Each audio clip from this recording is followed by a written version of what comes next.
We're going back in time today, 20 years in the past, to this Windows XP era system from 2005. This case is a Xblade case, as it says on the side. I had this exact case, but in blue, in 2005-2006 era when I built my first ground-up, brand new gaming PC. Everything else I had before that was hand-me-down PCs or used stuff or Frankenstein systems that I got cobbled together, that stuff my dad either had around the house or I went out and bought a video card like a 9550 and a little bit of RAM here and there, but nothing ever scratch, like nothing ever new.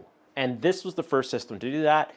And because of that, it has a very special place in kind of the history of the computers that I've built for myself personally. And I've always wanted to rebuild this PC and have kind of all the PCs I've built over the years in one way or another, and this is the first one to start that. So come with me today. We're gonna rebuild this system, put all the exact components it had from 2005 when I originally built the computer, as I've actually kept a lot of the components over the years, and we're gonna install Windows XP, then play some games on it like Doom 3, Half-Life 2, and Need for Speed Most Wanted 2005.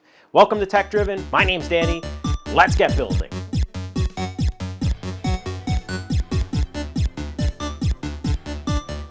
Well, I guess to build a computer, we need to get some parts. So let's go part shopping. We need a video card. We need a video card. We need a video card. Oh, I think I need a video card.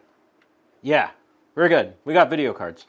Actually, no, in all seriousness, we just need this video card and that CPU. As well, we're gonna need a motherboard and some RAM.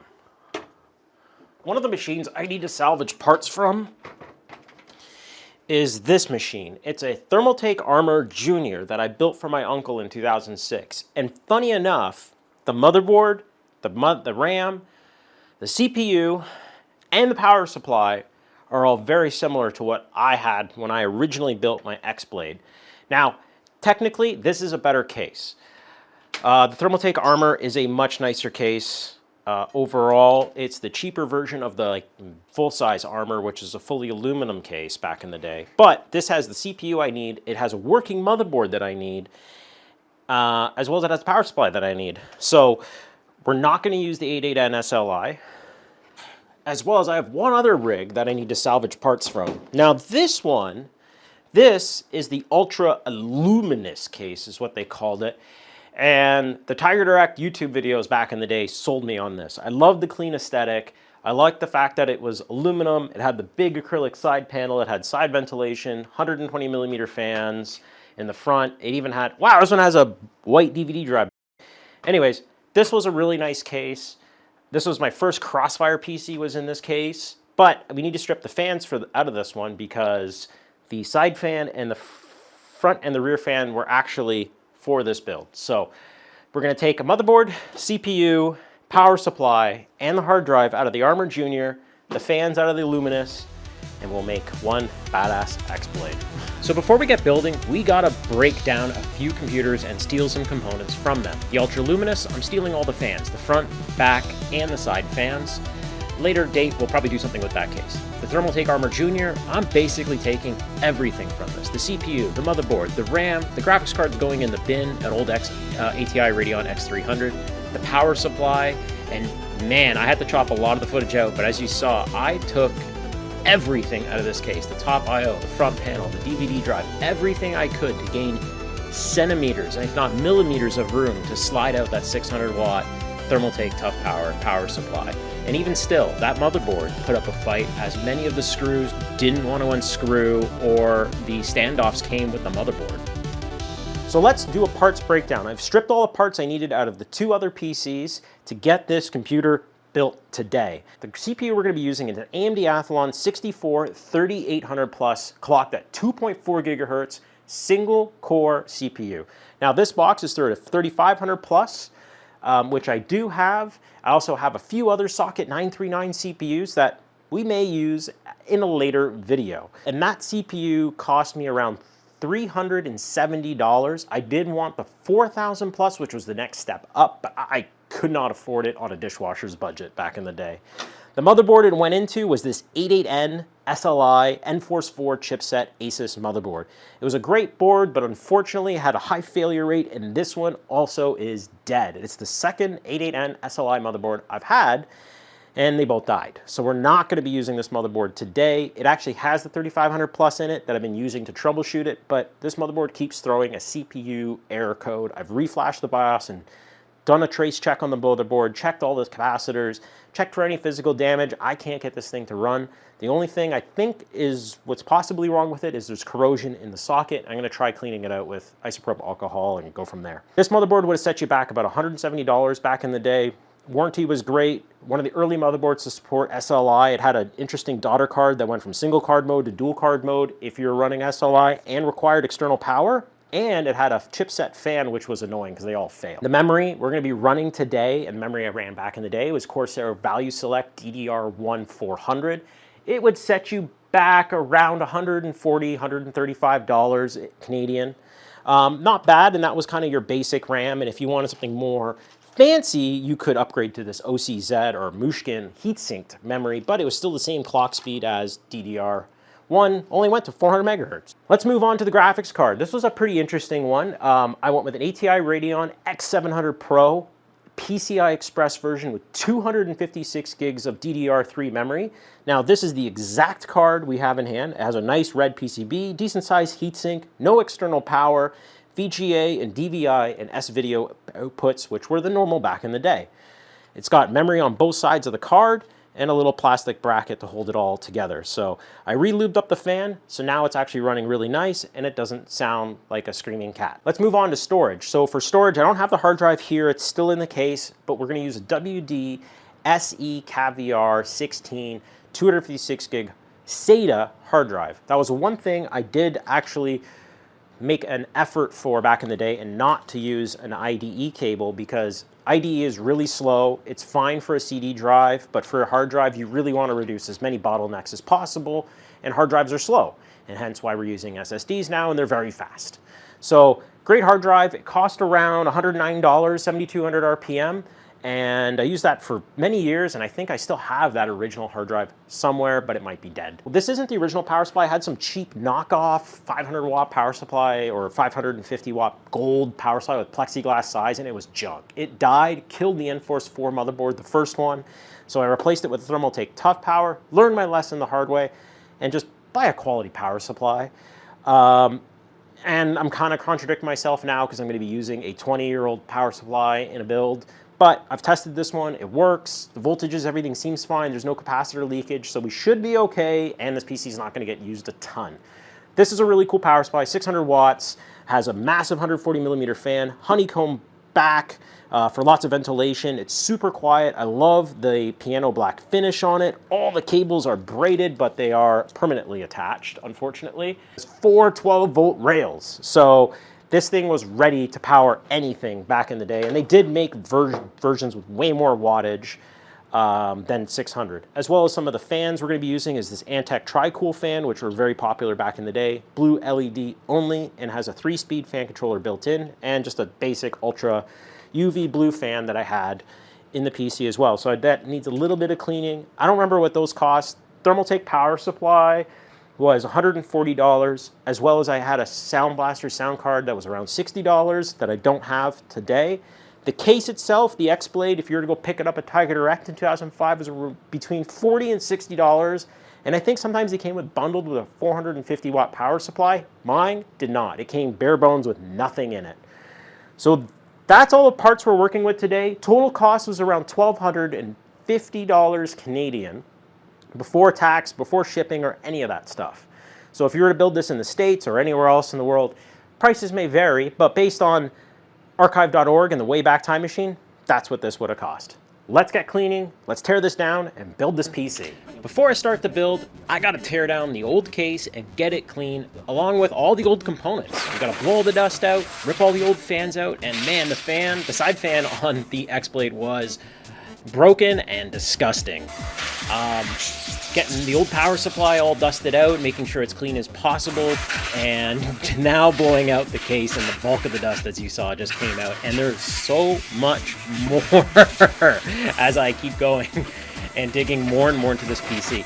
Now, a fun fact, it was kind of a nice surprise that the components that were in the Xblade when I bought it actually worked. It's a dual-core AMD Athlon, early dual-core, so it's a 4000 plus X2 with DDR2 memory. I believe it's an AM2 socket, and a 450 watt power supply, a passively cooled NVIDIA graphics card, and it even has a Wi-Fi card. But is it any good? No. All of this stuff is kind of going in the bin, but we might be able to use it at a later date. I'm really trying to get as much of the bulk of the dust out, and then after getting that done outside, we brought the computer back downstairs into the basement, cleaning the IDE cable, and going for the final dismantle, taking the graphics card out. Look at that little thing. And now the Wi-Fi card, even smaller, and getting that MATX motherboard out. Man, this thing put up a little bit of a fight as there was a screw I just couldn't see. It blended into the motherboard really well, and now finally getting that out and extracting the motherboard.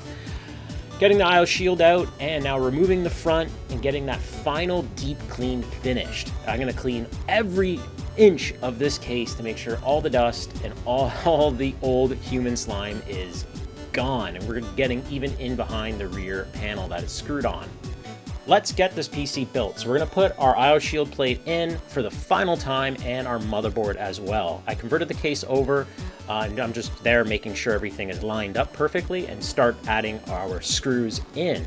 So the biggest thing is this was set up for MATX. We added a couple motherboard standoffs, moved some other to make it all work. Putting in our final screws, and now we need to remove our heatsink and fan to replace the thermal paste, as it's over 20 years old, and it took some effort to get rid of that really dried out thermal paste, and I'm just kind of blowing away the chunks of dried out thermal paste. Doing a final clean on the heatsink and getting out our nice Noctua NTH2 thermal paste. This kit comes also with the cleaning pads and everything, so it's absolutely awesome if you're an avid system builder.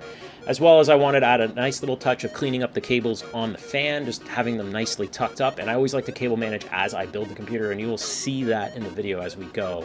So once that is complete and the heatsink is back and reinstalled, we can go ahead and add our RAM. So we're going to add the two 512 megabyte DIMMs of DDR1 400, our ATI Radeon X700 PCIe 256 megabyte video card, which I think is a cool card. We're going to hook up our fan and start hooking up the IDE cable. And probably for a lot of you guys, you might have never seen one of these. Also, a fun fact, while I'm hooking up this IDE cable and tucking it in, if you notice, the video card went in the second slot, and there's a reason for that, as this motherboard supports Crossfire, and your Crossfire card, when running dual cards, goes in the top slot. Now we're going to hook up all the front panel, USB, and audio that I actually decided not to. This case, every single port is individual wires, and I had to get the motherboard pin out to pin everything out and figure out to make sure they're going in the right spots. Now we're going to hook up the power supply and start running some of the cables, and you'll see basically I'm going to start running some cables behind the DVD drive and hard drive section to tuck them away and hide them, as well as other ones I'm going to bundle up, like this 4-pin EPS. It has 8-pin capabilities, but this motherboard only has a 4-pin, so we tucked it up so we don't need to see all the extra cables, and making it as neat as possible. Adding that 24-pin in, and then again tucking it in again, as well as adding our hard drive. I decided to go with a 1 terabyte Seagate hard drive instead of the 256 gig Western Digital Caviar SE16. Adding our red SATA ribbon cable, and now we're going to run the power to the DVD drive, which actually uses a Molex connector, and it's perfect because the side fan uses the same connector. So what I did is I bundled all the Molexes in one big bundle, zip tied them up in the DVD drive bay. So now we have nice access for that cable. And overall, as you can see, the wiring came out way nicer than the original build that I did way back in the day. As you can see, there's some differences here, and that's a teaser for later on. Hooking up the side panel, and this is, like a cardinal sin. You should never close your PC fully until you're 100% sure that it will power up, but I fully shut it. Turned on the power supply. We saw a green light on the motherboard, and first try, she fired up and posted, baby! So we are ready to install Windows.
now complete.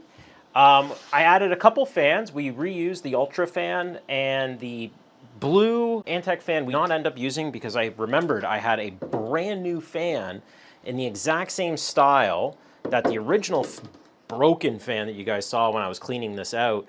It just uses the Molex connector. It's very basic.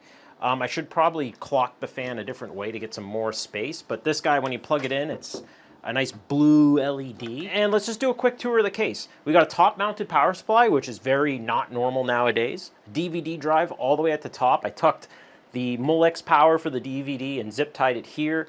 Put the 6-pin and 24-pin behind in this gap on the opposite side of the case, as well as tucked as many of the front panel connectors. I couldn't get the audio set up. I was reading the pinout, I was looking at the cables and it didn't line up, so I don't really know, but I'm never gonna use it, so it's fine. But the front panel USB, I had to completely pin out, which was very weird. I actually found a Seagate hard drive, so from a visual standpoint, this looks very close to how it was in 2005. Granted, this is a 1 terabyte hard drive. It's a little bigger, but it's what I had laying around and it's gonna work for what we need. And for nostalgia's sake, that doesn't affect performance. I added a red Yatloon NCIX edition red and black fan in the front, which I bought eons ago. Funny enough, on the back of this ASUS motherboard, there's an NCIX sticker on it. Overall, it looks like it's running. The fan on the GPU isn't too loud, but I should probably re-thermal paste it. We did do a fresh thermal paste application to the CPU.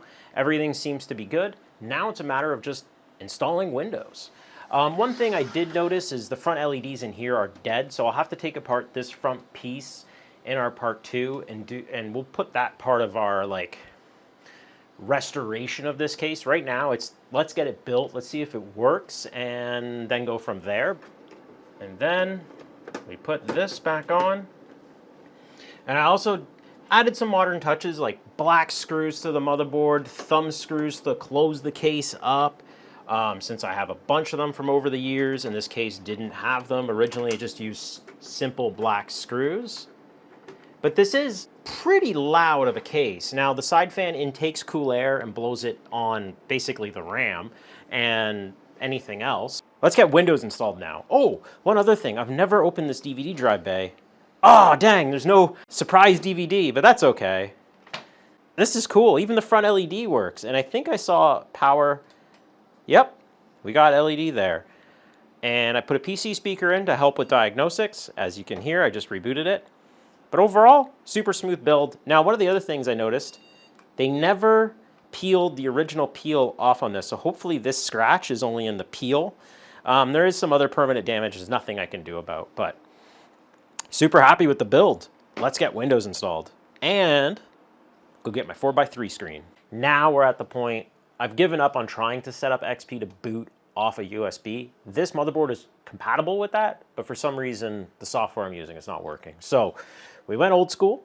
We got the DVD. So let's fire up our system. We got our 4x3 Acer 17-inch VGA only screen and its resolution of 1280 by 1024.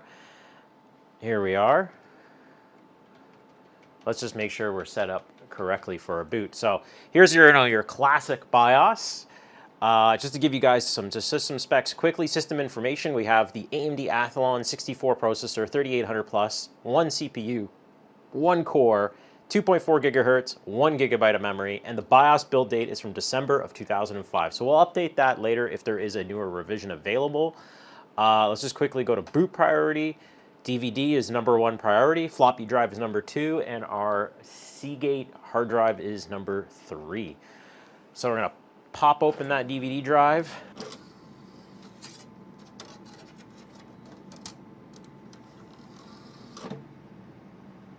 Now that our DVD is in, we've confirmed the boot order, it's reading the disk. Let's hit Control-Alt-Delete, restart the system, and now we're gonna boot into our Windows XP setup. This is crazy. Also, this machine is pretty loud. I forgot how loud these older systems were, and I may have to add some like Noctua low noise adapters. Okay, so if you're used to the Windows 11 or 10 or even 7 setup, this is very different. It is much more text-based, not graphical in any way. I also have another USB stick that I put all the drivers for the system on. Amazingly, ASUS has all the drivers still on their website, as well as the ATI graphics drivers I got off 3D Guru. And then the only other thing I'm still got to figure out now is Windows updates, because putting Windows XP on the internet is not 100% recommended. So I'm going to try to find an offline Windows update pack to install on this, but I'll just link that below. So if you're doing this for your own system, start with the manufacturer sites, try to get the correct drivers from them directly, and if you can't, you may have to go other ways and get like driver pack softwares and other stuff. But we're gonna see what we can to do with as many official things, as well as I have a Windows XP key that's actually legit, and it's on the back of the Thermaltake Tough Power, and I still have my old school keys in a text file. So we're doing this legit. It's just, I downloaded an ISO that, actually no, I had it in my ISO from way back, but I downloaded a new ISO from archive.org, which was the SP3 one. Let's run the Windows setup. So because we're gonna be installing this on a 1 terabyte spinning disk, and we're not gonna be repairing a previous Windows install, let's just hit enter. And this is a Windows XP Professional we're going to install as well. Okay, so now we have the Windows XP licensing agreement. I totally read that. And awesome, we see our disk. We have our 1 terabyte disk we're going to install on. We're going to hit install. And at this point, if you've never installed Windows XP, you can do a quick format, which we're going to do, or you can do a long format, which will take forever. So we'll just say, or you can leave it. So we'll just say quick format. And we're going to hit F, and away she goes.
All right, so Windows XP is now installed. This is crazy. Watching the startup and the setup and going through all of that once again and friggin' using a disk. Amazingly, some of my old XP keys still work. I mean, it's not connected to the internet yet. There's a lot of other tools I'm downloading on my main rig. I quickly checked in Device Manager on this that we are missing the audio driver, the Ethernet driver, some other unknown driver, and the video card driver, which is to be expected. I downloaded as many of the drivers from ASUS's website for the motherboard. I found the ATI Catalyst software, often not from AMD's site because the link just doesn't go anywhere, even though they list it. So I just searched the last version that was supported for Windows XP, and it was like 10.2, and found it on 3D Guru, which is great. So gonna work on getting all the drivers and everything installed, and once we get to that stage, we can play some games. This is so cool. One eternity later. It's been some time now since our last take, but I finally got Windows XP up and running like once again in 2025. Now, this was no small task, and let's talk about what it took to get here with all the games installed, the drivers, everything's working.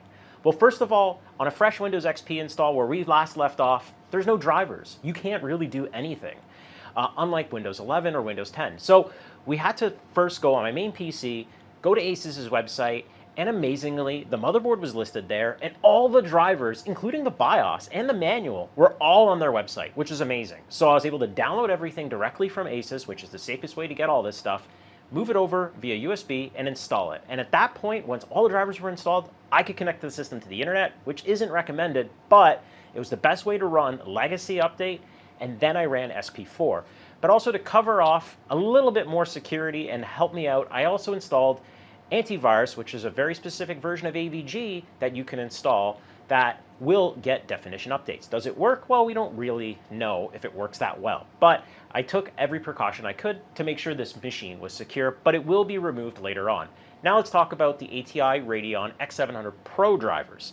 As I didn't mention it earlier, well, ATI, well, now AMD, lists the old legacy drivers on their website, but they don't download. The links are dead. So you have to scour the internet and find the drivers. So I went out on the internet and found what I believe was the last driver published for Windows XP that works for my X700 Pro that was published in 2008 for the ATI Catalyst driver. And once we got over that hurdle, then it was time to install some games and get all the old software installed. And that's where problems still continued. But it was still fun, even though we hit bumps in the road. And I managed to get through the troubleshooting phases of getting why things were just being really weird. And you would think XP software, XP machine, it should just all work. It didn't really pan out. So it took a little bit of troubleshooting, Googling, searching out on the internet. So what does gaming on this computer feel like? Well, it has that same nostalgic feel as firing up your old N64, your SNES, your original Xbox, or your PS2, or maybe even a PS1. It has that same vibe of modding and keeping alive old hardware and just keeping that history alive. And that's what I really liked about this. You're keeping it alive. But performance-wise, like 3D Mark 05 here running at 10 frames a second, well, don't expect super buttery, high FPS, high fidelity gaming because, well, it was 2005 and it was a different era and 1080p gaming really wasn't a thing. Doom 3, which was a PC melter back in the day, runs at 1024 by 768 on the X700 Pro at all low settings around, high 20 FPS. But Half-Life 2 runs a little bit better at a higher resolution of 1280 by 1024 on high settings, but no anti-aliasing. So overall, games don't run as buttery smooth as they used to, but overall, good experience and it was fun. Load times are a little longer, frame rates are okay, but it has a lot of charm and it was really nice to play games on the original hardware like it would be playing it on the original console. For example, having like a modded Xbox with all the games loaded on the hard drive. But it was also so cool to revisit GT Legends again and playing it on the keyboard, replaying Need for Speed Most Wanted intro and along with Need for Speed Underground, reopening The Sims, Halo CE, reopening these old benchmarks like 3D Mark 05, 3D Mark 06, and just getting to experience them again because some of this stuff you can play on modern hardware, but also things like these benchmarks aren't supported on modern hardware because CPUs and GPUs have changed so much. Well, let's wrap up today's video, and I hope you guys enjoyed it. It was so much fun rebuilding this system, going down memory lane, installing all the old games again, and just gaming on it like it was 2005. I had so much fun, and I love having this computer back in my possession and running again. But this is only the beginning. As tinkering with this, it's like a project car. It just never ends, and there's always something. So stick around as we're going to be doing part 2 very soon. I have some major upgrades for the PC already planned and in my hand. We're going to be upgrading the cooling with a better Zalman CNPS 9700 CPU cooler. I also have 4 gigabytes of DDR1 memory, and the best part of all, we're going to be upgrading our X700 graphics card that was decent at its time, but to something a lot more high-end and one of the fastest DirectX 9 graphics cards ever offered by ATI. And that is the ATI Radeon X1900 XTX. Now, this was pretty much their flagship line right up until the end when they refreshed it to the X1950 XTX and XT models, but these cards were powerhouses But I also have one more thing, and that's the last piece that's really gonna make this build super special. Let me get that for you, because it's a little bit bigger. We got a 19-inch ViewSonic Professional Series CRT display. And I'm gonna go into more about what makes this screen super special in the next video. So I hope you enjoyed today's video. Remember to thumbs up, subscribe, and we'll see you in the next episode of Tech Driven.